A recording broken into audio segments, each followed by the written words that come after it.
झारखंड राज्य दफादार चौकीदार पंचायत जिंदाबाद।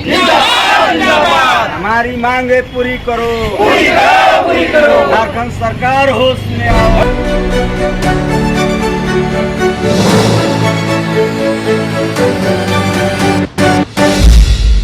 अगर एक दो आदमी का मामला रहता तो हम लोग उसको समझ सकते थे, लेकिन यहाँ हजारों लोग सड़क पर आ गए, हजारों लोग भूखे मरने के लिए मजबूर हो गए।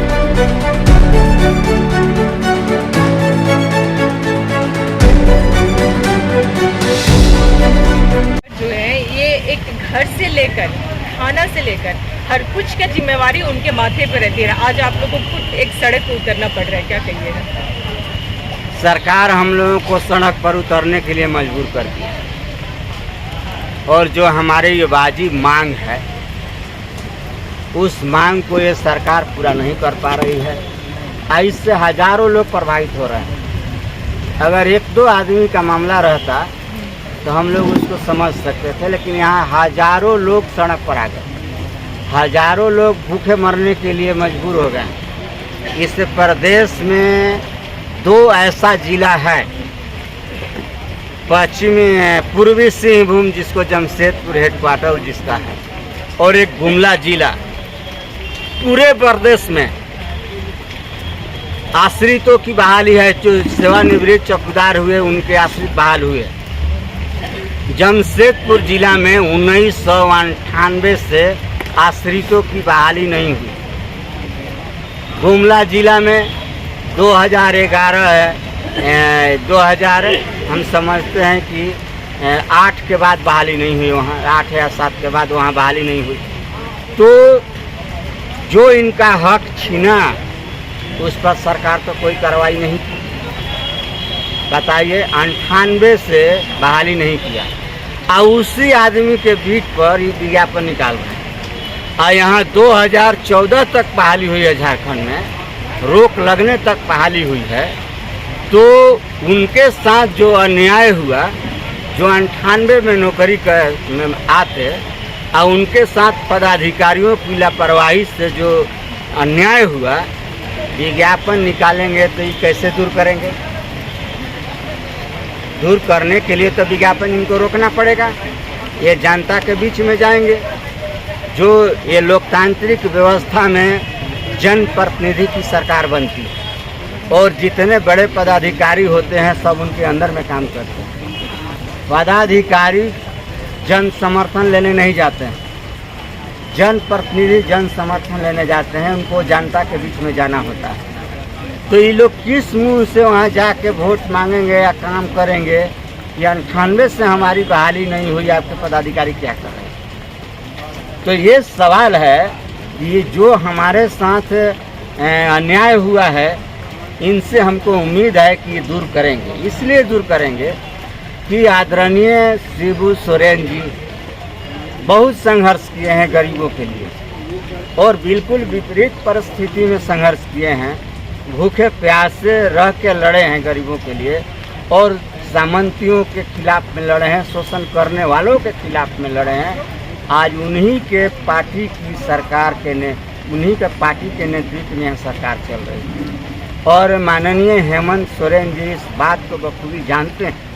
तो हम जो बोल रहे हैं सड़क पर, हम इनसे अनुरोध कर रहे हैं कि चाहे जो भी बाधा इसमें आ रही हो इनको न्याय देने में, उस बाधा को आप दूर करिए। जो उपाय करना है करिए, यही इनका काम करिए, नहीं तो ये सब गरीब भूखे मरेंगे और इस सब कलंक आपके माथे पर लगेगा। पिछले बार जब आपने आंदोलन किया था तो अमरन अनशन, आपने क्रमबद्ध अनशन किया था, और आश्वासन के बाद में आपने अनशन भी तोड़ा और एक पॉजिटिव सोच के साथ में धारणा को स्थगित किया। फिर ऐसे बीच में ऐसा क्या कारण हो गया कि फिर से आपको इस भरी बरसात में फिर से मौसम खराब होने के बाद भी आपको जो धारणा पे आना पड़ रहा है?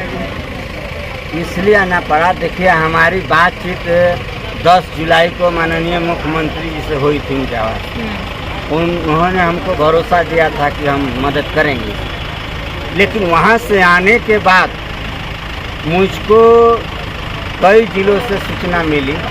इनका गृह जिला है रामगढ़, पैतृक जो गांव है माननीय मुख्यमंत्री जी का, वो जिला हेडक्वार्टर रामगढ़ है। उसमें विज्ञापन तो निकल ही गया था पहले, परीक्षा लेने की तिथि घोषित हो गई थी, पूरा बहाली करने की प्रक्रिया शुरू कर दी गई थी और मुझको जामताड़ा से सूचना मिली कि जो चौकीदार सेवा काल में मर गए हैं और आवेदन देने का समय जो 5 साल का होता है वो अभी पूरा नहीं हुआ है, तो उसके बीच पर भी विज्ञापन निकाल दिया गया है, तो इनका क्या होगा। तो अब हम सोचे कि ये तो बहुत गड़बड़ बात है और इसीलिए मैं सड़क पर आने का फैसला किया। और इस बरसात में ये आपका पंडाल छूने लगता है, हमारे साथी बहुत परेशानी में हैं और हम लोग जो कष्ट झेल रहे हैं ये कष्ट दूर तब हम समझेंगे जब एक गरीब चौकीदारों को न्याय मिल जाएगा, जो भूखे मरने के लिए मजबूर हैं उनको न्याय मिल जाएगा, तो ये सब कष्ट दूर हो जाएगा। दफादारों के लिए इसकी क्या बोलिए? इसीलिए तो हम लोग अनशन पर बैठे हैं कि जो विज्ञापन निकाला जा रहा है उस पर तत्काल रोक लगावें और जो पुराना बिट है हम लोगों का उस बिट पर पुराने चौकीदारों को बहाल करें और नया बिट सृजित करके, जैसा कि नियम है कि 100 से 120 घरों के पर एक बिट बनाया जाएगा, तो उस बिट पर नया वैकेंसी वो निकाल करके अपना बहाल करें, उस पर हम लोगों को कोई ऑब्जेक्शन नहीं। लेकिन अभी जो वैकेंसी निकाल थी विज्ञापन निकाला जा रहा है इस पर तत्काल रोक लगावें और हमारे पुराने बिट पर पुराने साथी को बहाल करें, यही हमारी सरकार है। हालांकि एक से सरकार ये भी बोलती है कि हम जो झारखंड वासी हैं यहाँ की युवाओं के लिए या जनता के लिए काफ़ी संवेदनशील हैं और जो भी उनसे जो धारणा पे हैं वो डायरेक्ट मतलब हमसे आके मिले, उनकी जो भी परेशानी है हमसे आके बैठ के बातें करें, उनका सोल्व किया जाएगा। तो इस पर तो हमारा ये जो संघ के कमेटी है वो मुख्यमंत्री जी से भी मुलाकात करके वार्ता हुई, उन्होंने आश्वासन दिया और आश्वासन देने के बावजूद विज्ञापन निकाला जा रहा है। तो इस पर हम लोग कैसे अमल करें कि हम लोगों के हित में काम हो रहा है। हम लोग तो देख रहे हैं कि विज्ञापन पर विज्ञापन हर एक जिला